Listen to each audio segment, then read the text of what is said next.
அன்பர்களே, ஆண்டவராகிய இயேசு கிறிஸ்துவின் நாமத்தில் உங்களுக்கு மனம் நிறைந்த வாழ்த்துக்களை தெரிவித்துக் கொண்டு சத்திய வசனம் திருமறை பாட நிகழ்ச்சிக்கு உங்களை அன்போடு அழைக்கிறோம். சத்திய வசனம், இது தேவனின் வசனம். நாம் சோர்ந்து போகையில் கரம் கொடுக்கும் நம் தேவனின் வசனம், நம் தேவனின் வசனம். லூக்கா எழுதின சுவிசேஷம் 2ஆம் அதிகாரம் 11. இன்று கர்த்தராகிய கிறிஸ்து என்னும் இரட்சகர் உங்களுக்கு தாவீதின் ஊரிலே பிறந்திருக்கிறார்.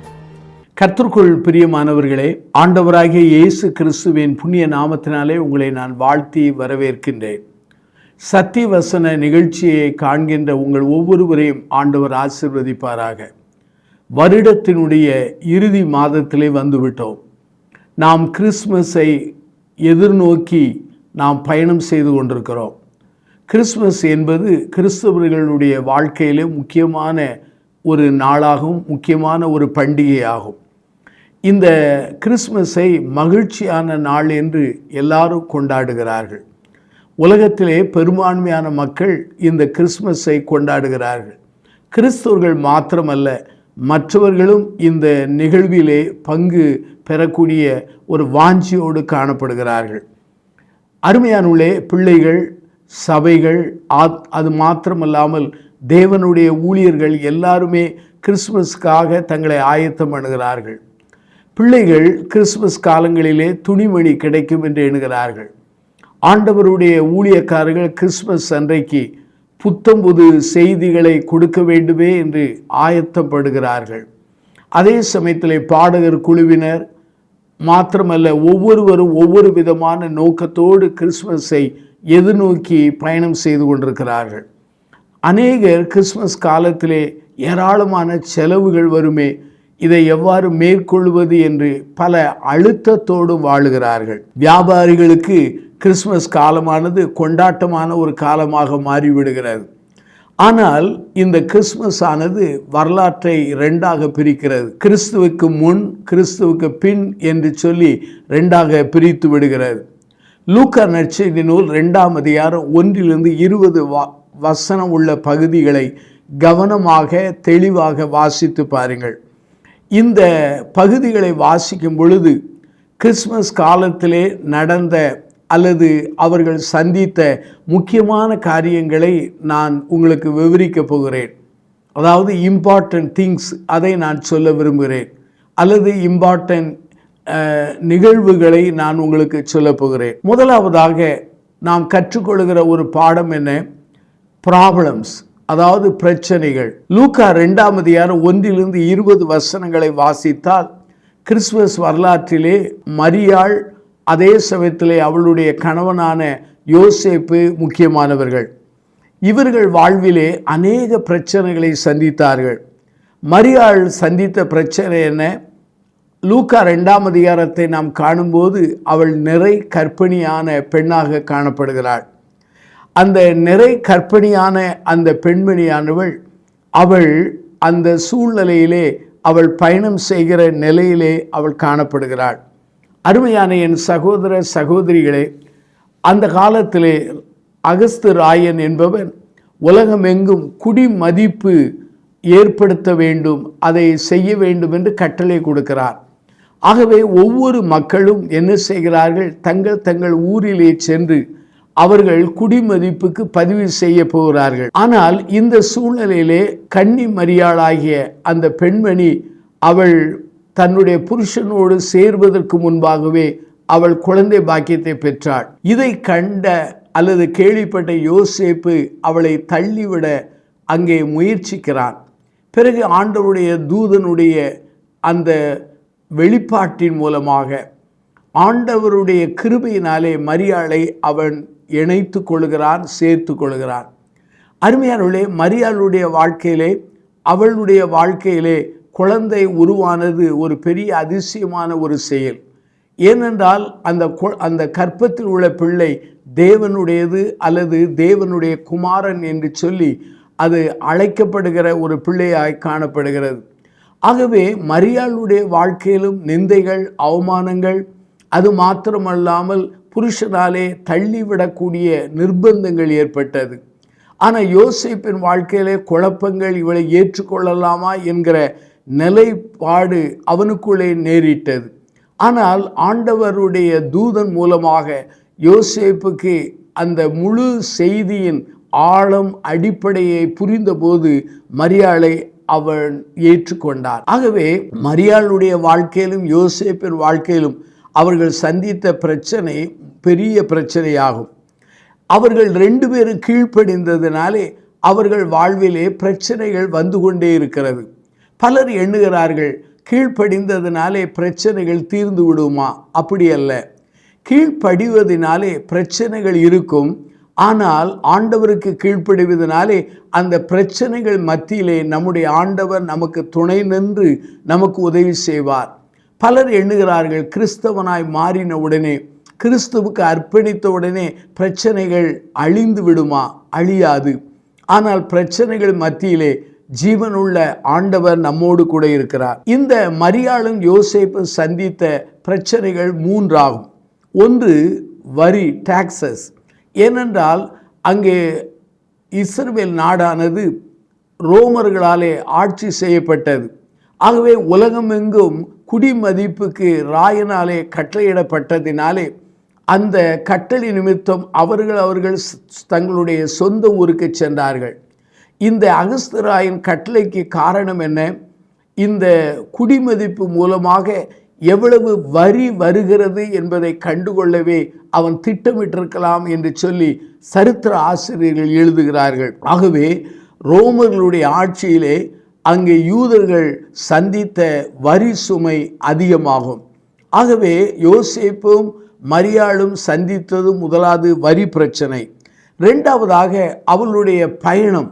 ஏனென்றால் அவர்கள் என்ன செய்கிறார்கள் என்று சொன்னால், அவர்கள் உண்மையாகவே அவர்கள் பெத்லேமிலிருந்து நேசரேத்து இந்த 2க்கு இடையில் உள்ள தூரமானது சுமார் 90 மைல் ஆகும். இவர்கள் எருசலேம் வழியாக அவர்கள் கடந்து சென்றிருக்க வேண்டும். இன்னொரு பிரச்சனை என்னவென்றால், மக்கள் ஒவ்வொரு இடத்திலிருந்து தங்கள் சொந்த ஊருக்கு சென்றதினாலே ஏராளமான மக்கள் அங்குமிங்குமாக பயணம் செய்வார்கள். ஆகவே இயேசுவின் பெற்றோர்கள் சந்தித்த பிரச்சனை வரி பார சுமை, 2வதாக பயணத்தின் சூழ்நிலை, 3வதாக அங்கே ஏராளமான மக்களுடைய பயண நெருக்கடியான ஒரு நிலையாகும். இந்த பிரச்சனையை தான் ஆண்டவருடைய தாயாரும் தகப்பனாராகிய அந்த மரியாளும் யோசேப்பும் சந்தித்தார்கள். முதலாவது கிறிஸ்துமஸ் காலத்திலே முதல் காரியம் என்ன? முக்கியமான காரியம் பிரச்சனைகள். இந்த பிரச்சனைகளிலே பொருளாதார பிரச்சனை உண்டு, ஆபத்தான பயண பிரச்சனை உண்டு, அதே சமயத்திலே சத்திரத்திலே இடம் இல்லை என்கிற ஒரு பிரச்சனை உண்டு. இதையெல்லாம் நாம் அறிந்து கொள்ள வேண்டும். சத்திரத்தில் இடம் இல்லாததினாலே அங்கே கால்நடைகள் இருக்கிற, மாடுகள் இருக்கிற முன்னணியிலே பிள்ளையை அவர்கள் வைத்தார்கள், முன்னணியில் வைத்தார்கள் என்று சொல்லி வேதவசனம் சொல்கிறது.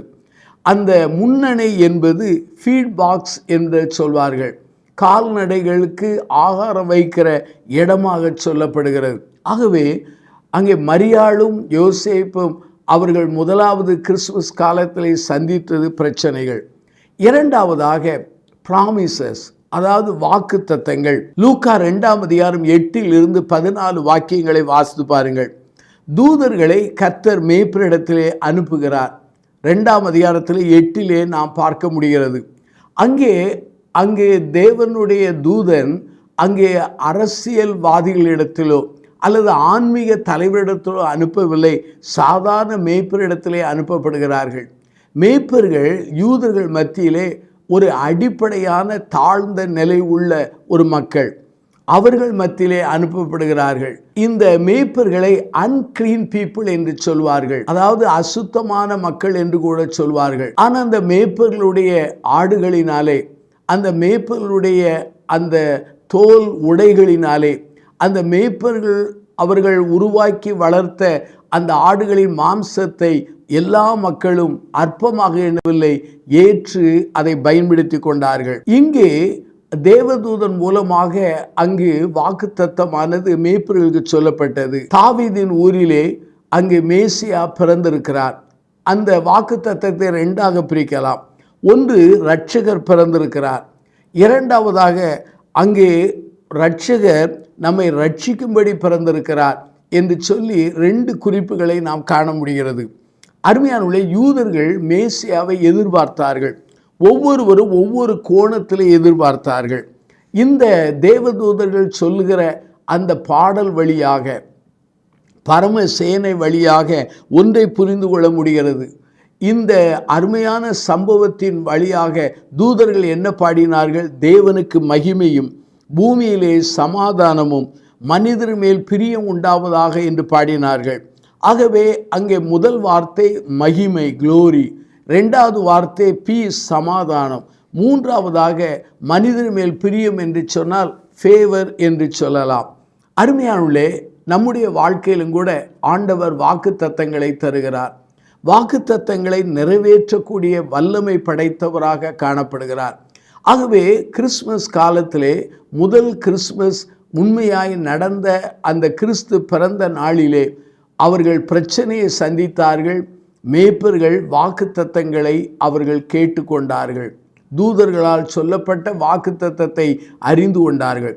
மூன்றாவதாக இவர்கள் பிரகடனம் பண்ணினார்கள் அல்லது பிரசித்தம் பண்ணினார்கள். லூக்கா நற்செய்தி நூல் 2ஆம் அதிகாரம் 15 18 வாக்கியங்களை வாசித்து பாருங்கள்.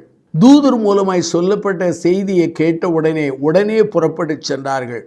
அவர்கள் கமிட்டியை கூட்டவில்லை அல்லது கலந்து உரையாடவில்லை. உடனடியாக கீழ்ப்படிந்து சென்றார்கள். போய் தங்களுக்கு அடையாளம் சொல்லப்பட்டபடியே அவர்கள் பிள்ளையை முன்னணியில் கண்டார்கள்.